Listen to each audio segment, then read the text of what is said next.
A CISM scenario says a new vendor connection could expose customer data.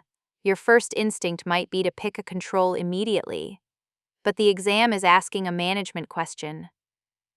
Are we looking at risk before controls or risk after controls?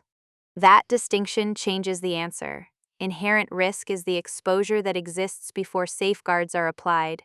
Residual risk is what remains after controls, monitoring, contracts, and process changes are in place. Managers do not accept inherent risk by accident. They evaluate the residual risk and decide whether it is inside appetite.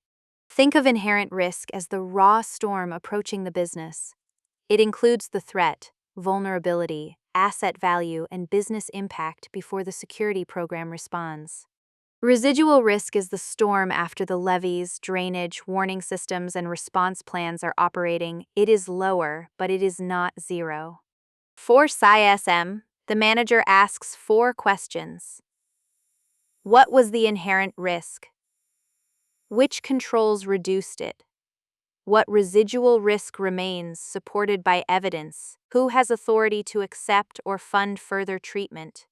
Imagine the business wants a third-party analytics vendor to process customer records. Before controls, the inherent risk is high: sensitive data, external access, compliance obligations, and dependency on another organization. Security proposes encryption, least privilege access, contract clauses, audit logging, and vendor monitoring.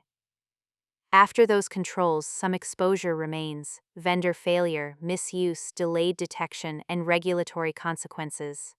Knowledge check. A cloud vendor will process confidential customer data. Security adds encryption, access reviews, monitoring, and contract requirements. The remaining risk is still above the organization's tolerance. What should the security manager do next?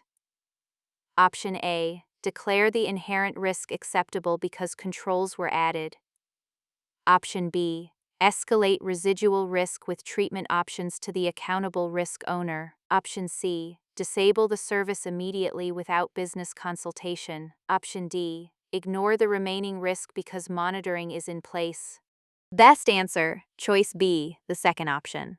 The risk after controls is residual risk. If it remains above tolerance, management needs an informed decision by the accountable risk owner. The security manager should present evidence, business impact, and treatment options. Controls reduce risk, but they do not automatically make risk acceptable. Remember the exam pattern.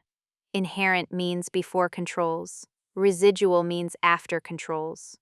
Controls need evidence. Acceptance belongs to the accountable owner.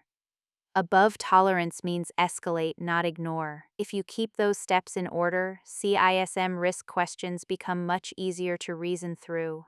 If this helped, save it for your CISM review and comment with the next pair of terms you want separated.